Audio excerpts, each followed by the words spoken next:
Assalamualaikum warahmatullahi wabarakatuh. Halo semua, kami dari kelompok 10 dengan saya sendiri, Rizka Makfirah, dan rekan saya Sri Mahmuji. Di sini kami akan memaparkan materi tentang pasar persaingan monopoli. Pengertian pasar monopoli. Pasar monopoli adalah suatu bentuk pasar di mana hanya terdapat satu perusahaan saja. Dan perusahaan ini menghasilkan barang yang tidak mempunyai barang pengganti yang sangat dekat. Ciri-ciri pasar monopoli. Ciri-ciri dari pasar monopoli antara lain, yang pertama, pasar monopoli adalah industri satu perusahaan. Sifat ini sudah secara jelas dilihat dari definisi monopoli di atas, yaitu hanya ada satu saja perusahaan dalam industri tersebut. Barang atau jasa yang dihasilkannya tidak dapat dibeli dari tempat lain. Para pembeli tidak mempunyai pilihan lain. Kalau mereka menginginkan barang tersebut, maka mereka harus membeli dari perusahaan monopoli tersebut. Yang kedua, tidak mempunyai barang pengganti yang mirip. Barang yang dihasilkan perusahaan tidak monopoli tidak dapat digantikan oleh barang lain yang ada dalam pasar.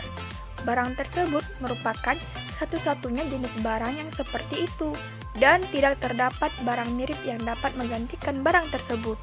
Ketiga, tidak terdapat kemungkinan untuk masuk ke dalam industri. Ada beberapa bentuk hambatan kemasukan dalam pasar monopoli. Ada yang bersifat legal, yaitu dibatasi dengan undang-undang. Ada yang bersifat teknologi, yaitu teknologi yang digunakan sangat canggih dan tidak mudah dicontoh. Dan ada pula yang bersifat keuangan, yaitu modal yang diperlukan sangat besar. Keempat, dapat mempengaruhi penentuan harga.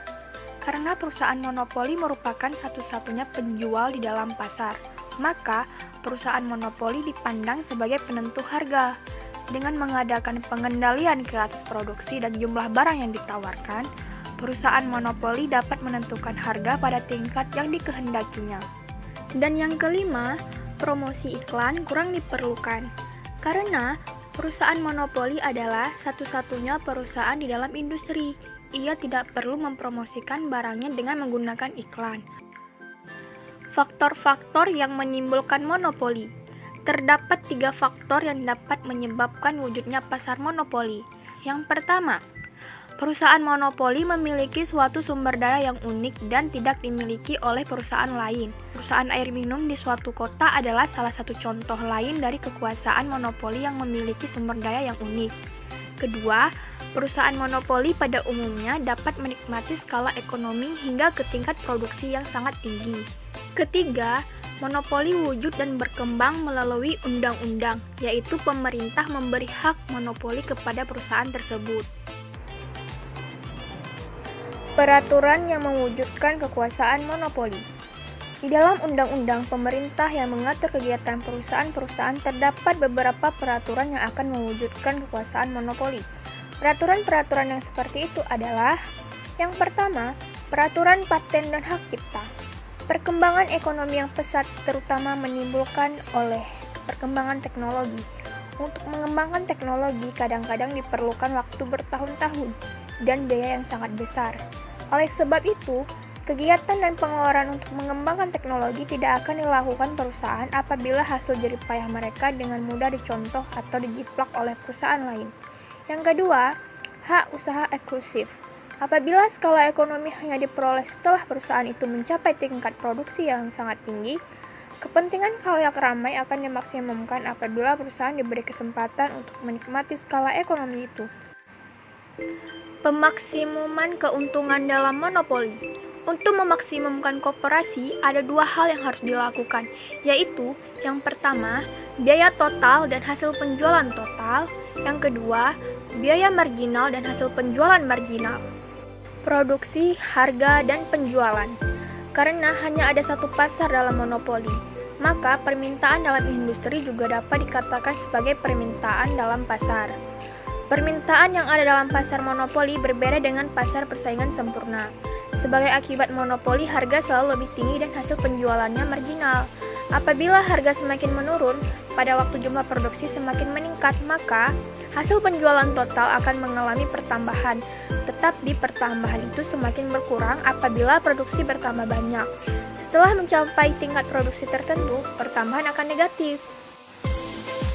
Kemungkinan monopoli mendapat untung yang berlebihan.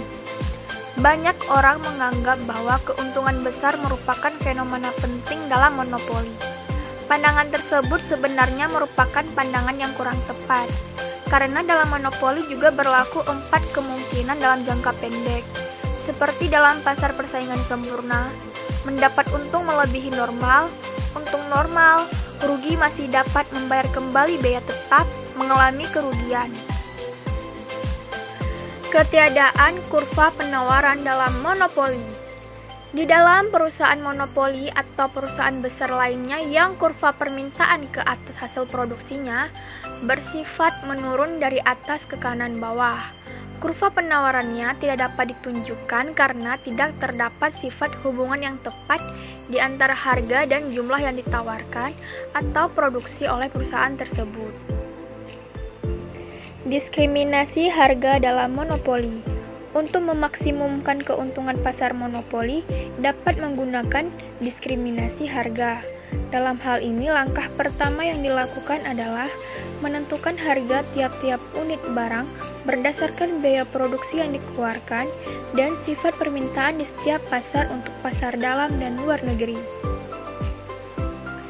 Syarat-syarat diskriminasi harga. Adapun syarat-syarat menggunakan diskriminasi harga adalah sebagai berikut. Yang pertama, barang tidak dapat dipisahkan dari pasar satu ke pasar yang lain. Yang kedua, sifat barang dan jasa memungkinkan untuk melakukan diskriminasi harga. Yang ketiga, sifat permintaan dan elastisitas permintaan di masing-masing pasar haruslah sangat berbeda. Yang keempat, kebijakan diskriminasi harga tidak memerlukan biaya yang melebihi tambahan keuntungan yang diperoleh tersebut. Yang kelima, produsen dapat mengeksploiter beberapa sikap tidak rasional konsumen. Contoh-contoh kebijakan diskriminasi harga. Yang pertama, kebijakan diskriminasi harga yang dilakukan oleh perusahaan monopoli pemerintah. Misalnya, adanya tarif yang berbeda antara tarif listrik dan tarif listrik perusahaan. Yang kedua, kebijakan diskriminasi harga oleh jasa-jasa profesional. Dan yang ketiga, kebijakan diskriminasi harga di pasar internasional. Kebijakan pemerintah dalam monopoli alamiah. Arti monopoli secara alamiah adalah perusahaan yang terus-menerus menikmati skala ekonomi hingga pada tingkat produksi yang sangat banyak jumlahnya.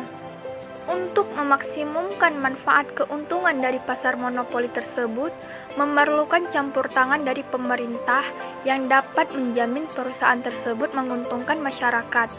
Campur tangan tersebut dapat dilakukan dengan mengendalikan dan menentukan harga tetap atas barang atau jasa yang dihasilkan perusahaan tersebut.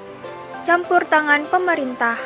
Untuk menghindari kerugian yang dialami oleh pasar monopoli, pemerintah perlu campur tangan dengan menetapkan harga yang wajar, dan dengan itu dapat meringankan konsumen barang produksi monopoli tersebut. Kebaikan dan kelemahan monopoli.